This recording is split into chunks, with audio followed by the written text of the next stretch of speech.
Hallo und willkommen in meiner Schmiede. Bretonische Ritter sind ja nun schon einige angemalt, aber es fehlt immer noch an Infanterie.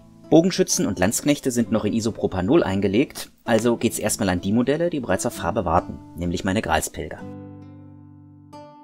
Edgar saß auf einem Brennholzstapel und rührte in seiner Suppe. Ein paar Zwiebelstücke schwammen darin, Kohl und ein wenig Speck. Immerhin ein bisschen Fleisch, dachte er. Etwas wehmütig erinnerte er sich daran, was sie zu essen gehabt hatten, bevor Sir Wulfric sie in dieses Dorf geführt hatte. Frisches Fleisch und das jeden Tag. Gut, einige seiner Mitbrüder hatten gewildert, aber solange es nicht überhand genommen hatte, hatte der Ritter nichts gesagt. Dann war der Junge aufgetaucht und sie waren in dieses Dorf gezogen. Edgar hatte an dem Gespräch zwischen Sir Wulfric und Cedric, dem Dorfältesten, teilgenommen, während seine Mitbrüder auf dem Dorfplatz warteten. Die Bauern hatten sie neugierig angesehen. Manche hatten hinter hervorgehaltener Hand sogar gesagt, dass sie weniger wie eine Schar Pilger und eher wie Strauchdiebe aussehen. Für einige galt das sogar.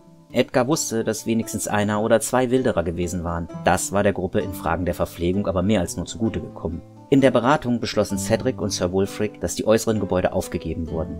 Die Wege, die in das Dorf führten, wurden mit Barrikaden versperrt. Tagelang hatten Pilger und Dörfler Seite an Seite gearbeitet, Gräben ausgehoben, Bäume gefällt und Palisaden errichtet. Schließlich war die letzte Palisade errichtet und auch das letzte Fenster mit Brettern vernagelt worden. Edgar war mit Sir Wulfric um das behelfsmäßig befestigte Dorf gegangen. Der Ritter war mit der Arbeit zufrieden gewesen, auch wenn er nicht überzeugt davon war, dass sie den Tiermenschen lange würden standhalten können. Einen Tag später waren die beiden anderen Ritter in das Dorf gekommen. Sie waren Pierre begegnet, der auf dem Weg zu Baron Tancred war, um Hilfe zu holen. Sir Wulfric hatte jedem der beiden einen Teilabschnitt des Dorfes unterstellt. Edgar und seinen Leuten war es überlassen worden, den Dorfbewohnern die Grundlagen des Waffenhandwerks beizubringen. Diejenigen, die Bögen hatten, standen als Wache auf den Dächern und beobachteten die Umgebung. Das, was für die meisten einem Kampf am nächsten kam, war höchstens eine Schlägerei auf dem Erntefest oder dem Markt gewesen. Edgar war stolz darauf, dass sein Herr, wie er Sir Wulfric nannte, ihm die Aufgabe übertragen hatte, die Bauern auszubilden. Deshalb gab er sich alle Mühe, sie zu Kriegern zu machen oder ihnen sein Wissen so weit zu vermitteln, dass sie es mit mehreren mit einem der Tiermenschen aufnehmen konnten. Die meisten schienen auch zu wissen, was diese Bestien waren und wie sie aussahen. So wären sie nicht ganz so überrascht, wenn der erste Angriff kommen würde. Der kam in der Nacht, nachdem die Barrikaden fertig geworden waren. Die Tiermenschen waren in der Dunkelheit herangeschlichen und hatten versucht, über die Palisade zu klettern. Ein Holzfäller, der Wache gehabt hatte, war über die Brustwehr gezogen worden, konnte aber noch Alarm geben, bevor er in Stücke gerissen wurde. Daraufhin waren alle Männer und auch ein paar Frauen aus den Häusern gelaufen, mit allem bewaffnet, was gerade greifbar gewesen war. Sir Wulfric und die beiden anderen Ritter hatten Edgars Gralspilger gegen die Tiermenschen geführt, die in das Dorf eindrangen. Die Ritter hatten sich ohne Furcht den Bestien entgegengestellt und die Krieger folgten ihrem Beispiel. Die Bauern hatten zuerst gezögert, sich dem Kampf anzuschließen, sich aber dann in kleinen Gruppen immer eine der Kreaturen vorgenommen und sie mit Äxten, Hämmern und anderen Werkzeugen zusammengeschlagen, bis sie sich nicht mehr rührte. Es hatte einige Verluste gegeben. 4 von Edgars Mitbrüdern waren gefallen und auch einige Dorfbewohner. Vor 2 Tagen waren kurz nach Tagesanbruch noch 3 Ritter aufgetaucht, die sich ihren Weg bis zum Tor freigekämpft hatten. Sir Wulfric, Sir Lionel und Sir Robert hatten in aller Eile einen Ausfall organisiert und waren den Bedrängten zu Hilfe gekommen. Auch dieser Ausfall war nicht ohne Verluste gewesen, aber ihre Belagerer waren schwer getroffen worden. Es war ihnen gelungen, die Besatzung eines der kleineren Lager so weit zu dezimieren, dass die Tiermenschen es aufgegeben hatten. Der Belagerungsring, der ohnehin noch nicht wirklich geschlossen war dort jetzt am dünnsten. Seit diesem Ausfall hatten sie praktisch keinen ruhigen Augenblick mehr gehabt und die Bestien waren gegen die Befestigungen angerannt. Wie durch ein Wunder standen diese größtenteils noch. Dem Beispiel des Gralsritters folgend hatten sich die anderen Ritter immer wieder in den Kampf geworfen und so auch die Dorfbewohner ermutigt, sich dem Feind zu stellen. Ihr Kampf war gerecht und von der Herrin gesegnet, davon war Edgar überzeugt, und seinem Herrn wäre er ohnehin überall hingefolgt, selbst bis an die Tore des Chaos. Während Edgar weiter seine Suppe aß, kam Bruder Wilfred auf ihn zu und reichte ihm ein Stück Brot. Dankbar nahm er es und tauchte es in die Suppe. »Wie steht's auf der anderen Seite?« fragte er. »Derweil hält, die Bauern sind immer noch verängstigt, trotz Sir Wulfric und der anderen Ritter.« Wilfred seufzte. »Wenigstens haben wir noch genug zu essen. Es war gut, dass Sir Wulfric es gleich zu Beginn rationiert hat.« Edgar nickte. »Trotzdem vermisse ich Bruder Tancreds Eintopf.« Er fischte mit dem Löffel die letzten Kohlblätter aus der Suppe, dann trank er die Brühe und aß das Brot. »Was meinst du, wie lange wir durchhalten müssen?« fragte Wilfred. »Solange die gnädige Herrin uns Kraft gibt zu kämpfen«, erwiderte Edgar. »Wenn dem Jungen nichts geschehen ist, dann sollte er bereits auf der Burg des Barons eingetroffen sein und dieser wird seine Truppen sammeln. Bis sie hier sind, werden wir durchhalten.« Wilfred sah seinen Anführer an. Bruder Edgar wirkte entschlossen und nichts anderes hatte er von ihm erwartet. Edgar führte sie seit Jahren an. Dann hatten sie sich Sir Wulfric angeschlossen.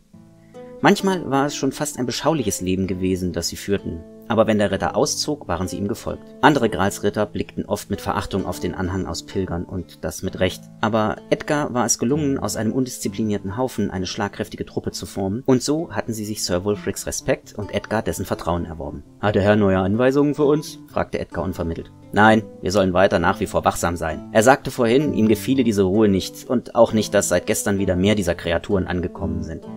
Einer der Bauern, Henry heißt er, glaube ich, hat sogar behauptet, einen gesehen zu haben, der die anderen um bald 2 Schritt überragte. Aber außer ihm hat ihn keiner gesehen, deswegen glauben ihn die anderen Dörfler nicht.« Wilfred zuckte mit den Schultern. Edgar musste unwillkürlich lächeln. »Sie werden ihm bald glauben. Wir beide wissen's besser.« So viel Galgenhumor hätte Wilfred seinem Freund gar nicht zugetraut. Die beiden Männer grinsten einander an.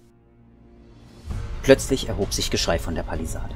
Einer der Bauern, die Wache hielten, zeigte auf etwas. Dann ergriff ihn eine riesige Hand und zerrte ihn über die Brustwehr. Sein Schrei wurde von einem gurgelnden Geräusch und lautem Gebrüll unterbrochen. Dann flog der Mann mit zerfetzter Kehle wieder über die Palisade und landete krachend in der Nahhauswand. Das Gebrüll erhob sich erneut und ein Minotaurus sprang auf den Wehrgang. Die Bestie war im Vergleich zu den Bauern, die ihn ungläubig anstarrten, riesig. Mit einem Schlag seiner Keule fegte er die überraschten Männer zur Seite und brüllte.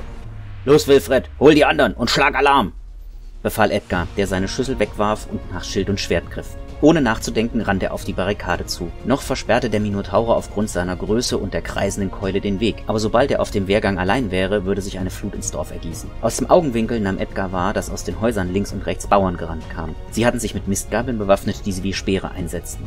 Weiter hinten im Dorf erklang Bruder Wilfreds Stimme, der die anderen zu den Waffen rief. »Folgt mir, Männer«, rief Edgar. »Die Bestie darf nicht ins Dorf eindringen.« Die Bauern folgten ihm zögerlich. So ein Wesen hatten sie noch nie gesehen und Edgar war verwundert, dass sie nicht flohen. Andererseits, sie verteidigten ihre Familien und das verlief oft ungeahnte Kräfte und weckte einen Mut, von dem die wenigsten wussten, dass er in ihnen schlummerte. Sie stürmten auf die riesige Kreatur los, die damit begonnen hatte, auf die Brustwehr einzuschlagen. Der erste Mann erreichte die Palisade und stieß dem Monster die Mistgabel in die Seite. Der Stoß war halbherzig geführt gewesen und die Spitzen drangen nur so tief in den Lederpanzer des Minotauren ein, dass der Stich ihn wütend machte. Er packte den schreienden Mann und warf ihn aus dem Dorf, was mit Gebrüll beantwortet wurde. Dann war Edgar endlich mit den anderen Dörflern heran. Sie stachen nach den Beinen des Monsters, einer hieb mit seiner Axt nach dessen Fuß, aber die schiere Größe der Bestie schüchterte die Männer ein. Einer wurde von den Füßen gerissen, als ihn die Keule zur Seite schleuderte und ihm das Genick brach. Einem anderen riss der Minotaur den Kopf von den Schultern und warf ihn achtlos beiseite wie ein kaputtes Spielzeug. Plötzlich fand sich Edgar allein der Bestie gegenüber. Blut troff von ihrem Maul und sie starrte ihn aus bösartigen Augen an. »Herrin, schenke mir Stärke, die meine Hände lehrt zu kämpfen. In deinem Dienst steht mein Leben und deinem Willen bin ich untertan«, betete er. Der Minotaurus schrie und sprang auf ihn zu. Edgar tauchte unter seiner Keule hinweg, stach mit dem Schwert nach den Beinen seines Gegners. Seine Waffe drang in das Fleisch der Bestie ein. Die schrie mehr vor Wut als vor Schmerz, als die Klinge aus der Wunde glitt. Eine riesige Faust raste auf Edgar zu, der nach hinten sprang und sie verfehlte ihn nur um Haaresbreite. Er hieb mit dem Schwert nach dem Arm und hinterließ auch dort eine Wunde. Sein Schwert war alt, aber scharf. Trotzdem hatte er das Gefühl, er könnte das Monster genauso gut mit einer Nadel angreifen. Wieder wich er einem Schlag aus und schlug auf den Arm. Dann schwang die Kreatur ihre Keule und er musste über sie hinwegspringen, damit sie ihn nicht von den Füßen riss. Wo blieben nur die anderen? Lange würde er diesen Tanz nicht mehr durchhalten können. Er stieß mit dem Schwert nach der Hand, die die Keule führte. War es eine Fügung der Herrin oder einfach Glück, dass seine Waffe die Lücke zwischen den Armschienen traf? Bruder Edgar war es egal. Aus dem schmerzerfüllten Brüllen seines Gegners schloss er, dass er die Bestie endlich schwerer getroffen hatte. Blut lief das Handgelenk des Minotauren hinab. Er starrte Edgar hasserfüllt an. Fast hatte dieser den Eindruck, als ob die Kreatur darüber empört war, dass sich dieser kleine Mensch ihr so lange widersetzte. Aus den Augenwinkeln meinte Edgar gehörnte Köpfe über der Palisade auftauchen zu sehen. Scheinbar hoben die Tiermenschen ihre kleineren Brüder auf die Schultern, damit diese in das Dorf gelangen konnten. Der Minotaurus brüllte wütend und stampfte auf Edgar los. Er hob die Keule hoch über den Kopf und ließ sie niederfahren. Edgar warf sich zur Seite und die Keule schlug dort ein, wo er eben noch gestanden hatte. Wieder stach er nach der Bestie. Diesmal drang sein Schwert tief in den ausgestreckten Arm ein und er wurde mit einem wütenden Brüllen belohnt. Eine Hand schoss vor und griff nach ihm. Wieder wich Edgar aus und tauchte unter dem Schlag hinweg. Er stieß sein Schwert in den Oberschenkel des Minotaurus und wollte es gerade herausziehen, als ihn sein Glück verließ. Das Monster schlug ihm den Handrücken gegen den Kopf und Edgar flog gegen die nächste Hauswand. Der Aufprall trieb ihm die Luft aus den Lungen. Kurz blieb er liegen und hörte aus weiter Entfernung ein wütendes Gebrüll. Er schüttelte den Kopf und versuchte sich aufzurichten. Wo war eigentlich sein Schwert? Fragte er sich. Bis eben hatte er es doch noch in der Hand gehabt.